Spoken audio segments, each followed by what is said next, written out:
महाकुंभ में श्रद्धालुओं की भारी भीड़ देखने को मिली। देश के कोने कोने से लोग महाकुंभ में शामिल होने और आस्था की डुबकी लगाने पहुंचे। इस दौरान महानिर्वाणी अखाड़े के अखिल भारतीय सचिव महंत यमुनापुरी महाराज ने न्यूज 24 से खास बातचीत की।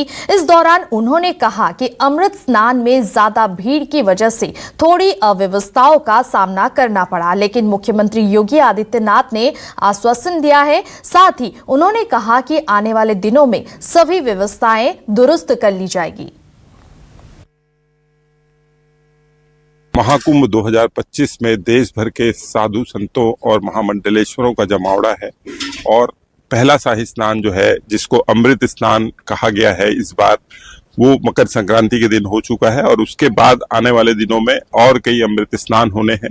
और तमाम जो संत हैं वो पहले मकर संक्रांति स्नान के बाद जो है उनकी प्रशासन के साथ बैठक हुई है और उसके बाद आने वाले दिनों में, हालांकि जो मकर संक्रांति का अमृत स्नान था वो देश भर के करीब 3.5 करोड़ श्रद्धालु उस दिन प्रयागराज पहुंचे थे और उन्होंने यहाँ पर त्रिवेणी संगम में, पवित्र त्रिवेणी संगम में डुबकी लगा कर जो है उस जो पुण्य का कार्य है उसको किया था। अभी हमारे साथ जो है यमुनापुरी जी महाराज महामंडलेश्वर हमारे साथ हैं, उनसे चर्चा करते हैं।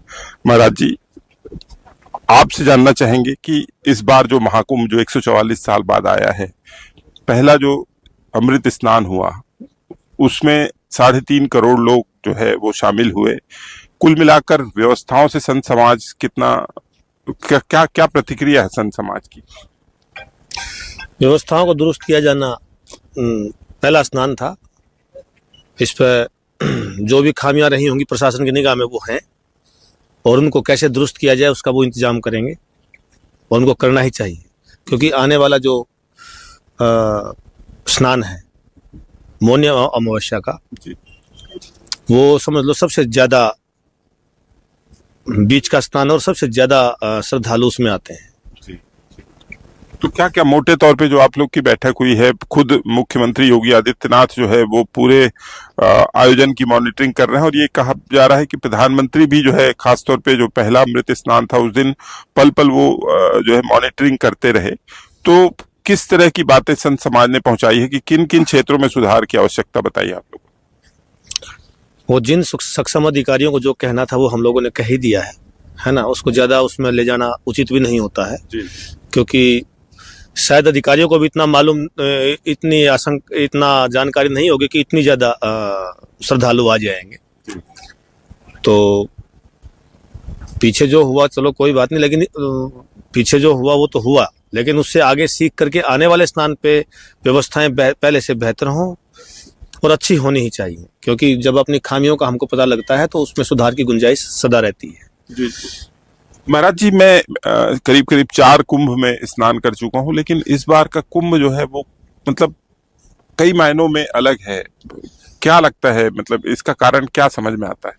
समय की धारा बदलती चली जाती है। सदियों से ही नहीं अपितु युगों से इन कुंभों की परंपरा चल रही है। पहले ऋषि मुनि आते थे, सभी राजा महाराजा जो उस समय के उस वर्तमान के थे, चाहे वो सतयुग रहा हो, द्वापर, त्रेता, और आज हम इस कलयुग की धारा में बैठे हुए हैं। जो भी राजा महाराजा हुए वो सब भी साधु संतों की ऐसी व्यवस्थाएं बेहतरीन करते थे और राज सत्ता हमेशा धर्म सत्ता का सम्मान करती थी। हाथी, घोड़े, पालकियां, जो भी कुछ समय पर उनके जो भी संसाधन थे, उस समय के जो बेहतरीन संसाधन थे, उन सब को उपलब्ध करा करके इन कुंभों का महान इस पर्व को सफल किया जाता था और संपूर्ण व्यवस्थाएं की जाती थी सभी प्रजाओं के लिए भी, जितने भी ये थे। आज उसी रूप में ये हमारी भारत सरकार है, राज्य सरकार है, वो भी उसी श्रृंखला में अपना इनकी व्यवस्थाएं देती हैं और करती हैं और ये सामंजस्य हमेशा से चलता आ रहा है। प्रशासन और साधु महात्मा सब मिल करके मेले की कुशलता के लिए जो संभव हो वो सब करते हैं। रही बात 144 साल या 12 साल, कुंभ तो कुंभ होता है, किसी भी कुंभ की कोई तुलना एक दूसरे से नहीं की जा सकती है। सभी कुंभ दिव्यता और आध्यात्मिकता के मामले में परिपूर्ण है। कुंभ अपने आप में परिपूर्ण होता है ना, और उसकी दिव्यता कम और ज्यादा का सवाल ही नहीं होता है। हाँ, कुछ ग्रह नक्षत्र ज्योतिष के हिसाब से कुछ योग संयोग ऐसे आते हैं जो कोई 5000 साल बाद आएगा, कोई 2000 साल बाद आएगा, कोई 250 वर्ष बाद आएगा, तो कोई 144 वर्ष बाद भी आता है। है ना।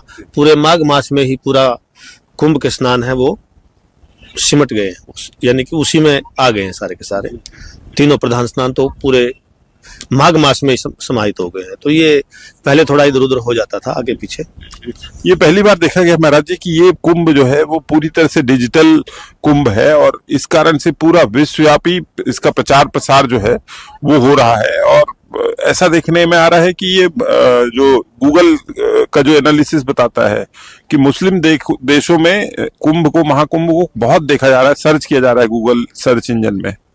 देखिए, इस पूरे भूभाग पे, पूरी धरती पे ऊपर, पूरे इस भूमंडल पर इतना बड़ा आयोजन सांस्कृतिक और धार्मिक विश्व के किसी भी देश में कहीं पर भी नहीं होता है। किसी भी धर्म का नहीं होता है, किसी भी उसका, और किसी मजहबादी में इन सब का नहीं है।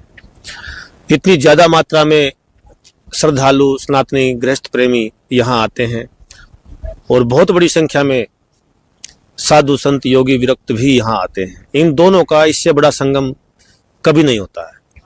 इन कुंभों का ही योगदान है कि भारतीय संस्कृति और अपनी सनातन संस्कृति घर घर में पहुंचती रही है, क्योंकि इतनी मात्रा में जमवाड़ा इस महादिव्य पर्व में, इन अमृत स्नानों की इतनी महिमा है।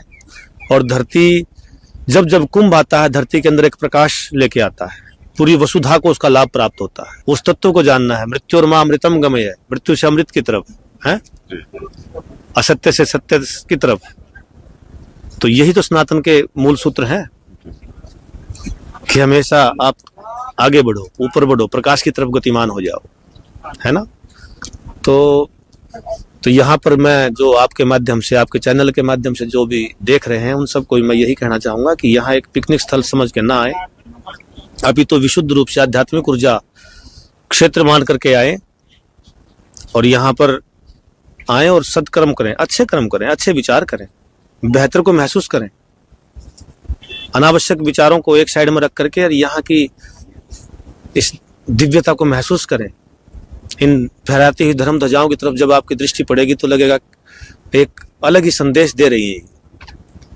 इन धर्म ध्वजाओं की जो गहरी कलर से रंगी हुई हैं, प्रतिष्ठित मंत्रों के द्वारा प्रतिष्ठित हैं, इनसे छू करके जहां जहां हवाएं जाती हैं, वहां वहां लोगों के हृदय के अंदर परमात्मा के भाव, अस्तित्व के प्रति विनम्रता के भाव अपने आप आते हैं, पूरे वातावरण को शुद्ध करती हैं, है ना। तो जब यहाँ आए, इन धर्म ध्वजाओं को देखो, इस गंगा और यमुना जो कि सैकड़ों नदियों के साथ में यहाँ आ रही है, गंगा जी भी सैकड़ों नदियों के, पवित्र नदियों के साथ हिमालय से यहाँ आ रही है, और यहाँ आकर के इनका महासंगम हो रहा है। तो इस पवित्र भूमि पे स्नान करने का एक महत्व ये है कि सभी तीर्थों के अधिपति, अधिनायक देव, सभी तीर्थों के अधिदेव यहाँ विराजमान होते हैं माघ मास में, और कुंभ पर्व पर त्रिदेव अपनी शक्तियों सहित यहाँ विराजमान होते हैं। अष्टवसुओं से लेकर के जो भी अपने समस्त देवी देवता हैं वो यहाँ विराजमान होते हैं, ठीक है ना। ऐसी दिव्य भावना के साथ में यहाँ अगर कोई डुबकी लगाता है तो समस्त तीर्थों में स्नान करने का फल उसको प्राप्त हो जाता है। आप सैकड़ों पृथ्वी की परिक्रमाएं कर लो, आप न जाने कितने अश्वमेध यज्ञ कर लो, वाजपेयी यज्ञ कर लो, लेकिन जो संगम में उस दिव्य भाव से भर करके इस पवित्र भूमि पर जो स्नान करता है उसको वो पुण्य प्राप्त होता है, उसके अंदर वो दिव्यता आती है जिसका पुराणों में वर्णन किया गया है। बहुत बहुत आभार महाराज जी।